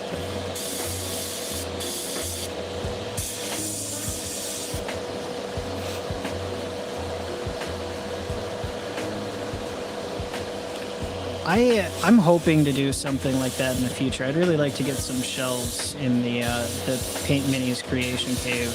At some point when I get it all cleaned up and just the way I want it, I'll have to show it off to you guys and do a studio tour of the actual place itself. It's a little dirty, but maybe we'll give you a little glimpse at where I work and how I do it. Before we end the stream here tonight, as we're on. Is that it? That's all of them? No way. We made it? Really? I guess we made it, everybody. That's all the skeletons in an hour and a half. All right. Nice. Well, ain't that wonderful?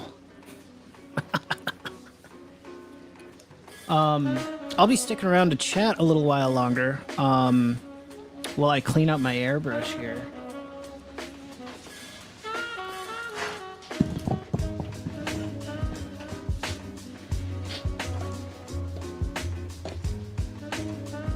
Yeah, we'll use the...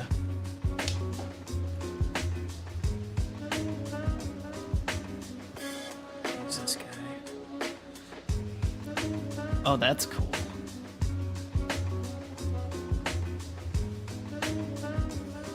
Sorry about that. We're just gonna get you guys seated up here so that I can clean my airbrush. Have the camera out of the way. By the way, if you haven't been, Mos Eisley Cantina, no droids, no droids, live music. There you go. yeah, the tasty smells from upstairs definitely help things along.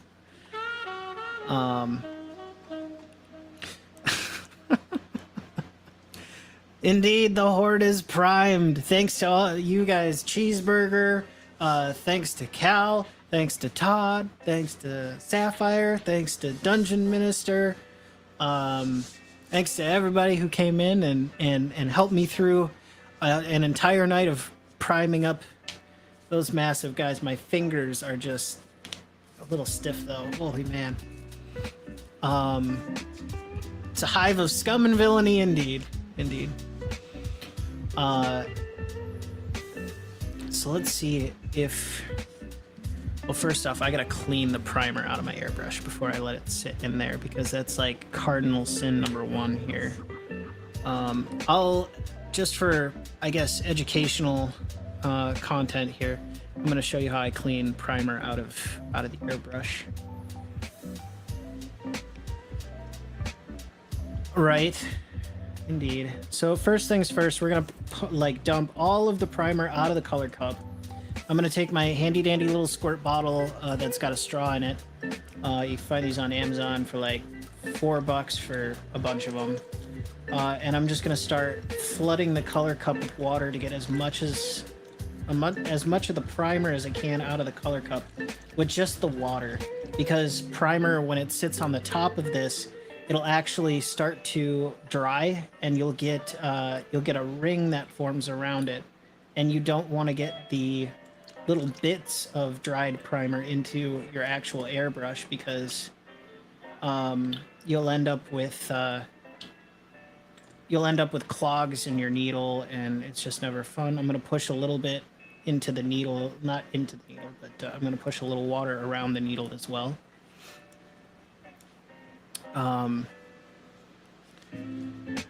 Well, I appreciate your company, Cheeseburger. It's wonderful to have you.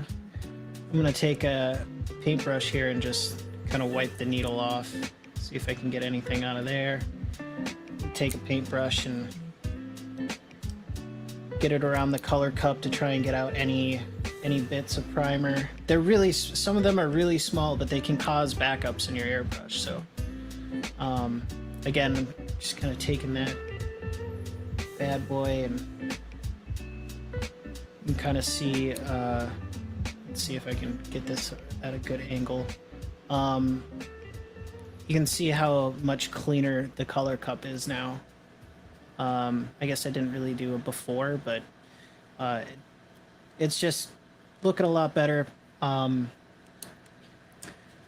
gonna give it one more rinse here real quick before I go off and kind of do a little disassembly.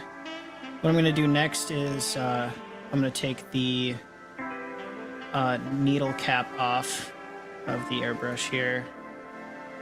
How do you unclog a clogged airbrush? Basically this procedure that you're seeing right now. Not really, let me turn the music down just a hair. Now that we're, there we go.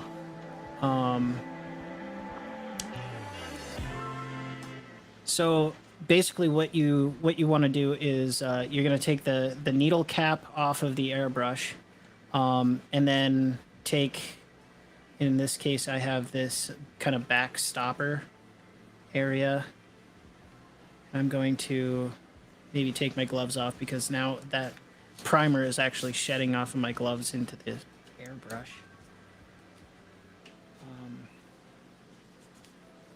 One moment, friends. Just gonna clean that off. So I'm gonna take this and unscrew the back part here of the needle housing, and then I'm gonna take the needle chuck, and this is the part that holds the needle, so when you pull the trigger back, it actually pulls the needle back and allows the paint to flow. I'm gonna take this guy off, carefully set that to the side, and then what you do is you back the needle out of the actual, let me move you a little bit. You're gonna back the needle out of, you can see already that there's paint starting to form right there. I'm gonna back the needle out completely, and you'll see, yeah, there's another glob that just came out. But essentially, take the needle out. Now you've got a dirty needle. Be awfully careful with that, because you don't want to bend it, break it, do whatever to it. I'm going to sauce a little bit more water in the color cup.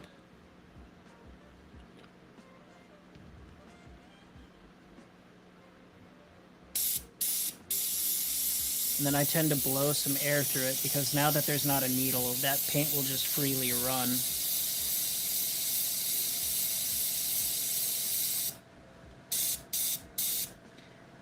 And I always kind of run with the rule of thumb that if I clean it while it's wet, I don't have to clean it while it's dry, because actually cleaning that primer out can really stink if it is dry.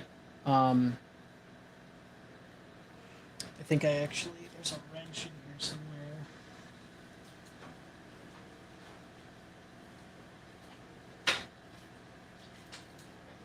All right, here we go. I got the wrench.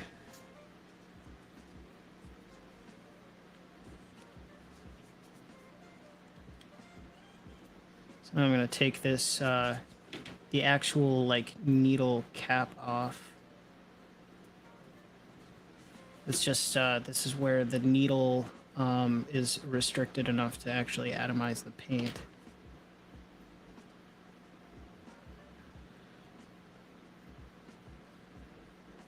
There we go.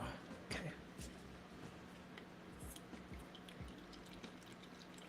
Now you can see the water is flowing clear right out of the airbrush, as it apparently hasn't relieved itself in quite a few hours. Yeah, definitely. A lot easier to get cereal out before it dries. If you leave dried cereal in there, it's no bueno. What I'll do usually with pieces like this needle cap and so on, if it's really dirty, I'll throw it in the ultrasonic cleaner. Otherwise, I'll just basically rinse them like I just did. Next, I'm going to take my handy dandy sponge. As you can see, I've done this before, but what I've basically done is dipped this in straight liquid green, simple green, which is a kind of light duty cleaner, and I'm just gonna run this up and down the base of the needle for a moment, and now I'm going to take and squeeze the needle. Like, you don't want to, how do I put this? Take the needle and you wrap the sponge just around the needle, and then you pull the needle down through the sponge.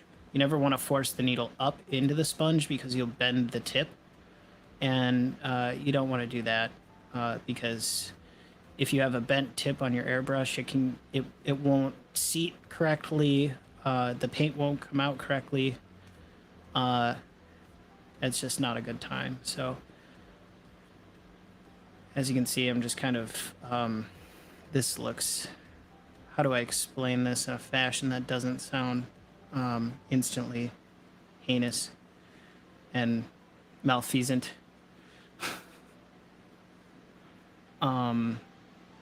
Would paint thinner damage the gun? No, probably not. I mean, there's people that use these airbrushes for like automotive purposes and stuff. It wouldn't damage it. You do, however, you will need to replace the seals in them. They have like PTFE seals or like Teflon seals in there, depending on what the manufacturer is. They do have certain seals that you'll have to replace if you use a lot of really harsh cleaners in your airbrushes. I'm just gonna get the soap off my fingers.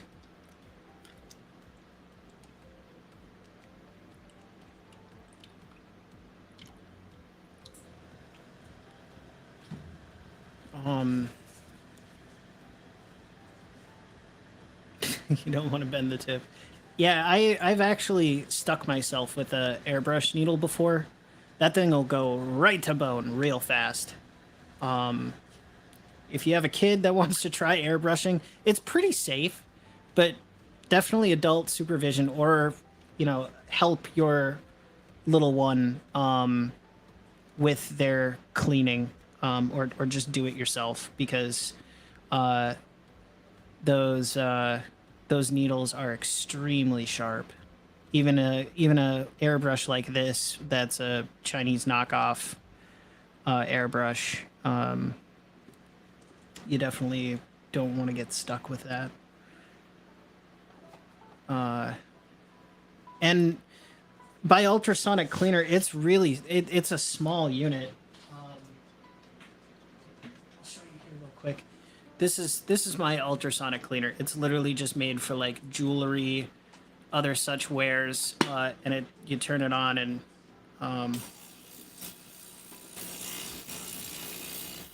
it just makes a certain pulse that will get anything off of metallic objects.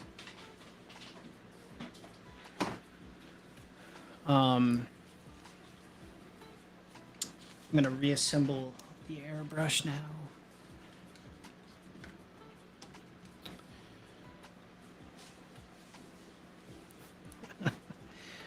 I honestly, the like Cheerios stuck to the bottom of the bowl. When you said like drying cereal, you couldn't have been more spot on there, Dungeon Minister. Cheerios that are dried on at the bottom of the bowl are the bane of...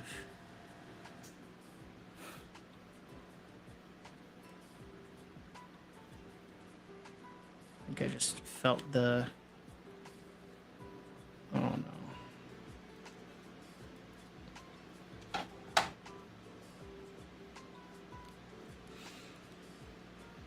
Well, she served me well, friends, but it looks like I'm gonna have to go and find a new needle nose for or needle housing for this airbrush. She has been through so much, a lot more than I thought my original $40 was gonna get me, but that needle has just sheared itself off inside the body, so I guess we'll be priming. I'll have to find myself a new priming airbrush, but we'll play taps for it.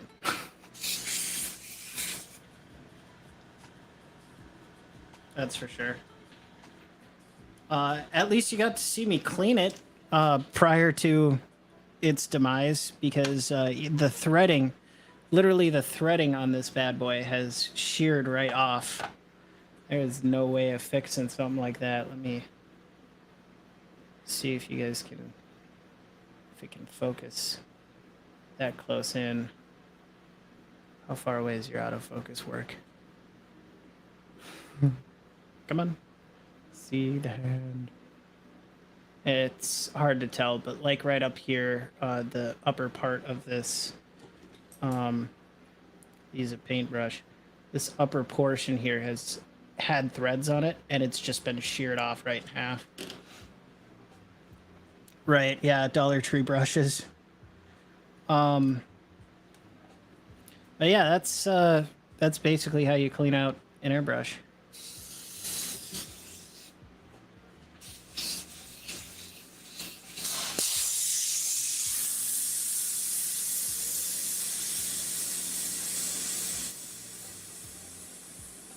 There we go. Yeah, that's all right. At least we got our Skelly boys primed up. These bases will just accept paint anyways. It's wood. It'll stick to anything. Yeah, definitely an ouch. You don't want to play around with a needle that is that sharp. I guess now that I'm essentially having to throw this gun away because I'm pretty sure there's no model for it, like model number. I don't even know what would be a good test for this, but maybe I'll use this like on an orange or something and show you just how it would do with that.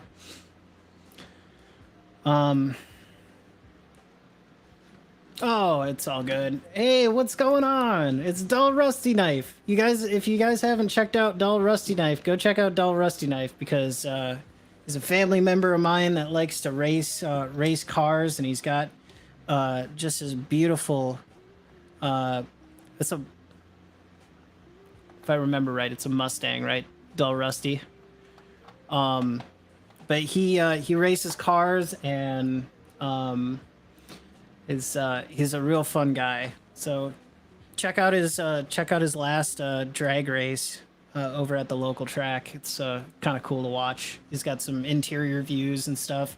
If you've ever wanted to be in the seat of a real race car, that's your guy to go and check out. A Camaro.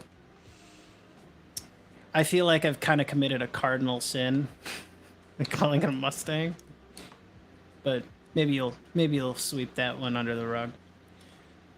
Also, that's the guy who gave me these dragons too, which we'll have to repaint sometime on the show.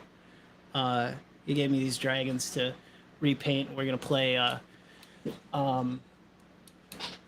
game with those at some point, and whenever that happens, I'll have to let you guys know about that, because Del Rusty's a character, and we'll bring some other folks in too, I'm hoping.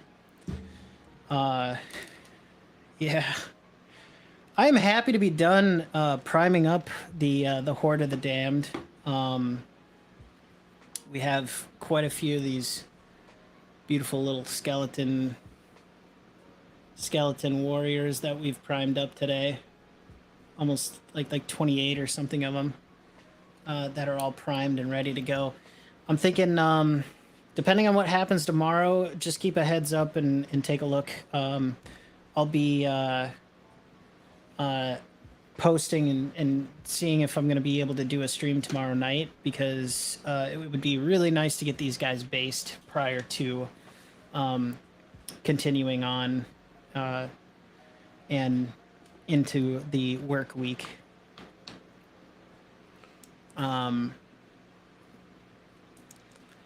Yeah, I don't know what I'm gonna do with those dragons. I feel like I should do some really like outlandish paint schemes on them that I haven't done in the past.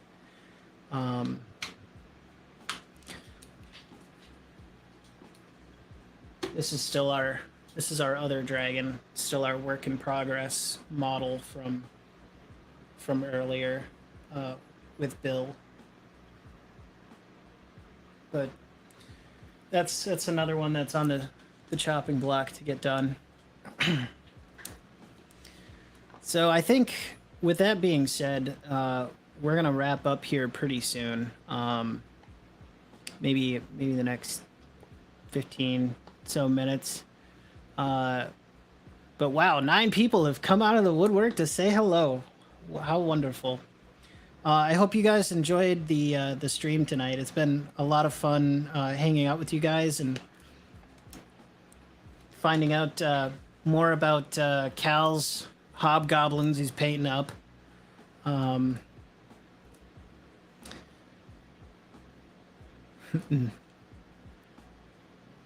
Yeah, right. Definitely got some Game of Thrones vibes going on with the skeletons tonight. But hey, thank you very much again for your presence, everybody. Take care, stay safe, and enjoy your weekend. I will let you guys know if I'm going to be on again tomorrow night. I'll make sure to post the stream or way ahead of time if I am going to be. But thanks again, and we'll talk to you very soon. Take care, everyone.